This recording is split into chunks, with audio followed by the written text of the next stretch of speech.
बातमीपत्रात आता पाहूयात गल्लीपासून दिल्लीपर्यंतच्या ताज्या घडामोडींचा धावता आढावा। गडचिरोली येथील एका खासगी आश्रमशाळेत सर्पदंशाने 3 विद्यार्थिनींचा मृत्यू झाल्याच्या दुर्दैवी घटनेनंतर प्रशासनाने अत्यंत कठोर पावलं उचलली आहेत। या घटनेची पाहणी केल्यानंतर हा केवळ अपघात नसून संस्थाचालक आणि प्रशासनाचा निष्काळजीपणा असल्याचं उघडकीस आलंय। या प्रकरणी संबंधित संस्थाचालक, गायब असलेले मुख्याध्यापक आणि अधीक्षकांवर फौजदारी गुन्हे दाखल करण्याचे आदेश देण्यात आले, अशी माहिती आशिष जयस्वाल यांनी माध्यमांशी बोलताना दिली। मुख्यमंत्री देवेंद्र फडणवीस यांच्या सूचनेनंतर जयस्वाल यांनी तातडीने घटनास्थळी भेट देऊन पाहणी केली आणि पीडित कुटुंबाचं सांत्वन केलं। यावेळी त्यांनी आश्रमशाळांच्या विदारक स्थितीवर आणि गलथान कारभारावर सविस्तर माहिती दिली। मुली तळमजल्यावर झोपल्या होत्या। त्या खोलीच्या खिडकीजवळ आणि भिंतीला लागून किमान 4-5 ट्रक जळाऊ लाकडांचा आणि विटांचा मोठा ढिगारा रचून ठेवला होता। या विटांच्या आणि लाकडांच्या आधाराने खिडकीतून इंडियन क्रेट म्हणजे मन्यार जातीच्या सापानात प्रवेश केला। वनक्षेत्रात तळमजल्यावर मुलांना झोपवणं आणि खिडक्यांना जाळ्या नसणं हा मोठा निष्काळजीपणा होता। मन्यार सापानं दंश केल्यास केवळ मुंगी चावल्यासारखी वेदना होते। सापानं लागोपाठ 5 मुलींना दंश केला, मात्र सुरुवातीला कुणालाच काही समजलं नाही। एका मुलीला वारंवार दंश झाल्यावर ती झोपेतून उठून ओरडली, तेव्हा हा भयंकर प्रकार उघडकीस आला। या घटनेत 3 मुलींचा मृत्यू झालाय, तर दीपिका मडावी हिला एअरलिफ्ट करून नागपूरला हलवण्यात आलंय। आणखी एका मुलीवर गडचिरोलीत उपचार सुरू असून तिची प्रकृती स्थिर आहे। ही आश्रमशाळा गेल्या 27-28 वर्षांपासून सुरू असून ती काँग्रेसची माजी आमदार, खासदार आणि मंत्री मारोतराव कोवासे यांच्या मालकीची असल्याची माहिती जयस्वाल यांनी दिली। कोट्यवधी रुपयांचे अनुदान घेऊनही मुलींना झोपायला साधे बेड नव्हते, त्या सतरंजीवर झोपल्या होत्या। केवळ अनुदान लाटण्यासाठी संस्था चालवली जात असून विद्यार्थ्यांना योग्य जेवण आणि सोयीसुविधा दिल्या जात नसल्याचा संताप त्यांनी व्यक्त केला। मराठा नेते मनोज जरांगे पाटील यांनी महसूल मंत्री चंद्रशेखर बावनकुळे यांच्यावर केलेल्या टीकेच्या निषेधार्थ अमरावतीत तेली समाज आक्रमक झालाय।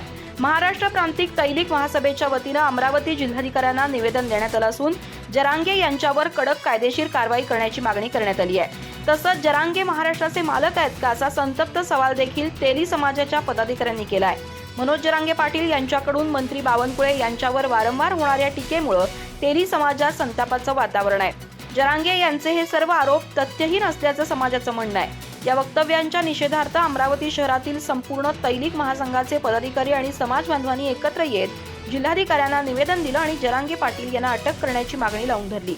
जिल्हाधिकाऱ्यांना दिलेल्या निवेदनात स्पष्ट करण्यात आलंय की लोकशाहीत प्रत्येकाला आपलं मत मांडण्याचा अधिकार नक्कीच आहे, मात्र अभिव्यक्ती स्वातंत्र्याच्या नावाखाली एखाद्या लोकप्रतिनिधीला शिवीगाळ करणं, त्यांचा सार्वजनिक अपमान करणं आणि त्यांचा जातीय उल्लेख करणं हे अत्यंत गंभीर आणि निषेधार्ह आहे। अशा प्रकारच्या वक्तव्यांमुळे समाजामध्ये थेट तेढ निर्माण होऊ शकते अशी भीतीही यात व्यक्त करण्यात आली आहे। या आंदोलनाबाबत बोलताना महाराष्ट्र प्रांतिक तैलिक महासभेच्या पदाधिकाऱ्यांनी सांगितलं की माजी खासदार रामदास तडस यांच्या नेतृत्वाखाली आज आम्ही जिल्हाधिकाऱ्यांना निवेदन दिलंय। तसंच जरांगे यांचा महाराष्ट्र झालाय का, जरांगे महाराष्ट्राचे मालक आहेत का असा संतप्त सवालही आंदोलक नेत्यांनी यावेळी प्रसारमाध्यमांशी बोलताना उपस्थित केला। ज्यांच्या पितृ संघटनेनं कधीही स्वतःच्या मुख्यालयावर तिरंगा फडकवला नाही, ज्या पक्षानं स्वातंत्र्य लढ्यात कधीही भाग घेतला नाही आणि ज्यांचे देशासाठी कोणतेही बलिदान नाही, अशांना जर आता तिरंग्याचा पुळका येत असेल तर त्यांचं स्वागतच आहे। उशिरा का होईना त्यांना शहाणपण सुचलंय अशी खरमरी टीका काँग्रेसचे प्रदेशाध्यक्ष हर्षवर्धन सपकाळ यांनी भाजप आणि राष्ट्रीय स्वयंसेवक संघावर केली आहे। काँग्रेस पक्षाच्या कोर कमिटीच्या बैठकीसाठी मुंबईत आलेल्या सपकाळ यांनी माध्यमांशी संवाद साधताना भाजपच्या तिरंगा यात्रेवर तसंच राज्यातील देशातील विविध राजकीय मुद्द्यांवर रोखठोक मतं मांडली। राज्यात भाजप आणि महायुतीकडून काढण्यात येत असलेल्या तिरंगा यात्रा आणि मुख्यमंत्र्यांच्या सहभागावर बोलताना सपकाळ यांनी भाजपच्या इतिहासावर बोट ठेवलं। ते म्हणाले, देशाच्या स्वातंत्र्य लढ्यात ज्यांचं काहीही योगदान नाही ते आता तिरंगा यात्रा काढतायत। उशिरा का होईना, देर आहे दुरुस्त आहे, या नयानं हे चांगलंच आहे, पण यामागं केवळ राजकीय स्वार्थ आणि कावा नसावा अशी आमची अपेक्षा आहे। राष्ट्रवादी काँग्रेसच्या शरद पवार गट खासदारांनी पंतप्रधान नरेंद्र मोदी यांची घेतलेली भेट आणि डिलिमिटेशन बिलाबाबतच्या चर्चेवर ते म्हणाले, पंतप्रधान हे संपूर्ण देशाचे असतात, ते विशिष्ट लोकांना भेटतात आणि काहींना भेटत नाही, त्यामुळे प्रश्न निर्माण होणं स्वाभाविक आहे, पण खासदार आणि पंतप्रधानांची भेट घेण्यात आक्षेप घेण्यासारखं काही नाही। आगामी काळात डिलिमिटेशन विधेयक जर संविधानाच्या विरोधात असेल आणि त्यामुळे प्रातिनिधिक समतोल बिघडणार असेल तर त्याला सर्व देशवासियांनी आणि राजकीय पक्षांनी विरोध केला पाहिजे। दोन्ही राष्ट्रवादीच्या विलीनीकरणाच्या चर्चेवर विश्वास न ठेवण्याचा सल्लाही त्यांनी दिला। अण्णासाहेब आर्थिक विकास महामंडळाचे व्यवस्थापकीय संचालक विजयसिंह देशमुख यांची अखेरास तडकाफडकी बदली करण्यात आली। त्यांच्या जागी आता अविनाश हरिश्चंद्र रेंगाब यांची नियुक्ती करण्यात आली आहे। विजयसिंह देशमुख यांच्या विरोधात अण्णासाहेब पाटील आर्थिक विकास महामंडळाचे अध्यक्ष नरेंद्र पाटील यांनी उघडपणे मोहीम पुकारली होती। त्या मोहिमेला अखेर यश आल्याचं दिसतंय. नरेंद्र पाटील यांच्या आक्षेपानंतर मुख्यमंत्री देवेंद्र फडणवीस आणि मराठा आरक्षण उपसमितीचे अध्यक्ष मंत्री राधाकृष्ण विखे पाटील यांनी मंगळवारी याबाबत महत्त्वपूर्ण बैठक बोलावली होती. त्यात हा निर्णय घेतल्याचं समजतंय. मराठा समाजाच्या कल्याणासाठी स्थापन करण्यात आलेल्या अण्णासाहेब पाटील आर्थिक मागास विकास महामंडळाचे व्यवस्थापकीय संचालक विजयसिंह देशमुख यांनी मराठा युवकांना देण्यात येणाऱ्या योजनांसाठी जानेवारीपासून अनेक जाचक अटी घातल्या होत्या. त्यामुळे आता सामान्य मराठा माणूस उद्योजक होऊ शकत नाही. 15 लाखांच्या योजनेचा लाभ घ्यायचा असेल तर लाभार्थीला किमान 6 लाखांच्या उत्पन्नाची अट लादली आहे. ते शेतकऱ्यांच्या मुलांना शक्य होत नाही. अशा अटी लादणाऱ्यांवर कारवाई करावी. जर मराठा युवकांच्या हिताचं कामच करता येत नसेल तर मग महामंडळाच्या अध्यक्षपदी राहून तरी काय उपयोग, असा इशारा अण्णासाहेब पाटील आर्थिक विकास महामंडळाचे अध्यक्ष नरेंद्र पाटील यांनी सोमवारी पत्रकार परिषदेत दिला होता. त्यानंतर ही बदली करण्यात आली. आश्रमशाळेत सर्पदंशाने 3 विद्यार्थिनींचा झालेला मृत्यू अतिशय दुर्दैवी असून राज्य सरकारने या प्रकरणाची गंभीर दखल घेत चौकशीचे आदेश दिले आहेत. मात्र या दुर्दैवी घटनेवर संजय राऊत केवळ राजकारण करत आहेत आणि राजकीय पोळी भाजत आहेत. राऊतांनी सरकारला प्रश्न विचारण्यापूर्वी ही आश्रमशाळा नक्की कुणाची आहे याची माहिती घ्यायला हवी होती. ती आश्रमशाळा काँग्रेसचे माजी खासदार मारोतराव कोवासे यांची आहे, असा खळबळजनक खुलासा भारतीय जनता पक्षाचे प्रदेश प्रवक्ते नवनाथ बन यांनी केला आहे. मुंबईत भाजप प्रदेश कार्यालयात आयोजित पत्रकार परिषदेत बोलताना नवनाथ बन यांनी संजय राऊत आणि महाविकास आघाडीवर सडकून टीका केली आहे. सर्पदंशाच्या घटनेचा संदर्भ देत बन म्हणाले, ज्या आश्रमशाळेत हा प्रकार घडला ती संस्था काँग्रेसचे अनेक वर्ष खासदार राहिलेले आणि स्थानिक नेते मारोतराव कोवासे यांची आहे. राज्य सरकार प्रत्येक विद्यार्थ्यांमागे 2,000 रुपये अनुदान देतं. त्यामुळे विद्यार्थ्यांच्या सुरक्षेची प्राथमिक जबाबदारी ही संस्था चालकाची असते. आश्रमशाळेच्या खिडकीजवळ लाकडांचे आणि विटांचे ढिगारे होते, जे सापांसाठी पूरक वातावरण निर्माण करतात. मग संजय राऊत एवढ्या पोटतिकडीने जो जाब सरकारला विचारत आहेत, तो ते काँग्रेस नेत्याला विचारणार आहेत का? मारोतराव कोवासेंची हक्कलपट्टी करण्याची मागणी ते राहुल गांधींकडे करणार आहेत का? संजय राऊतांनी आवाहन केलं आहे की मुख्यमंत्र्यांच्या वर्षा निवासस्थाने आणि मंत्र्यांच्या बंगल्यावर साप सोडा.